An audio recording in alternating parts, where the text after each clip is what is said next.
Hello guys, ഞാനും ആൻഡ്രും കൂടെ ഇന്ന് ആറ്റിങ്ങിൽ വരെ പോവുകയാണ്. കാര്യം എന്ന് വെച്ചാൽ നമ്മൾ രണ്ട് വണ്ടികൾക്കും കുറച്ച് വർക്കുണ്ട്, കുറച്ചൊരു കിട്ടിലെ അപ്ഡേറ്റ് വരുന്നുണ്ട്. അതിൻ്റെ ആവശ്യത്തിനായി നമ്മൾ ഇപ്പം തന്നെ ആറ്റിങ്ങിൽ പോവുകയാണ്. ഞാനെന്തോ ആൻഡ്രോ ഇറങ്ങുകയാണ്. ഓക്കെ ഗായ്സ്, ബാക്കി പിന്നെ ഗായ്സ് നമ്മളവിടെ എത്തി. അപ്പം ഇപ്പം തന്നെ നമ്മൾ രണ്ട് വണ്ടിയും വർക്കിന് കയറ്റിയായിരുന്നു. വണ്ടിയുടെ അപ്ഡേറ്റ് ആയിട്ട് വന്നപ്പോൾ നമ്മൾ ചായ കുടിക്കാൻ വേണ്ടി നടക്കുകയാണ്. ചായക്കട തേടി നടക്കുകയാണ്. അവിടെ ഒരു ചായക്കട പോലും ഇല്ല, എല്ലാവരും അവധി.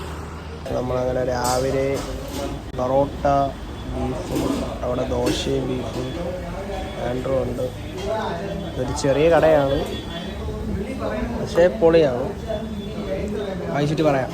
കഴിച്ച് കഴിഞ്ഞപ്പോൾ പെരും മഴ, വെള്ളി ഇറങ്ങാൻ പറ്റുന്നില്ല. ഒരു കഥ അടച്ചു, നമ്മളെ വീട്ടിൽ കൂട്ടിയെന്നാണ് തോന്നുന്നത്. സീനാണേ. നമ്മൾ രണ്ട് വണ്ടിയുടെ വർക്ക് കഴിഞ്ഞ് താഴെ ഇരിക്കും. നമ്മളിവിടെ ബില്ല് പേയ്മെൻറ്റ് സെറ്റിൽ ചെയ്യാൻ വേണ്ടി ഇവിടെ നിൽക്കുകയാണ്. ഗൈസ്, നമ്മളെ വണ്ടിയുടെ വർക്കൊക്കെ കഴിഞ്ഞ് ഇതാണ് നമ്മളെ വണ്ടിയുടെ ഫൈനൽ ലുക്ക്.